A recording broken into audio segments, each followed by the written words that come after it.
how did you celebrate your birthday in 2020? Because this year I'm turning 50 and I'm going on a treasure hunt and I want you to come with me.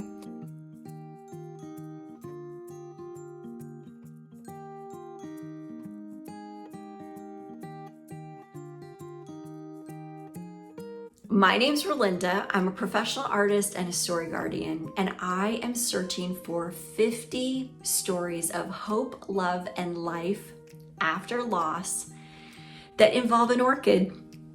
So I know that 2020 is filled with stories of loss. It's been a tough year. And yet, I know that there are also stories that are filled with hope, love, and life, even after that loss.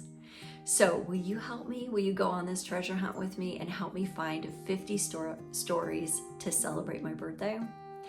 I'll be doing a big Zoom party on December 17th. Yes, that's my birthday. To be able to share some of the stories and celebrate, honestly, the end of 2020. Because won't it be fun to say we did it? All right, you guys, hope you join me in the treasure hunt. See ya.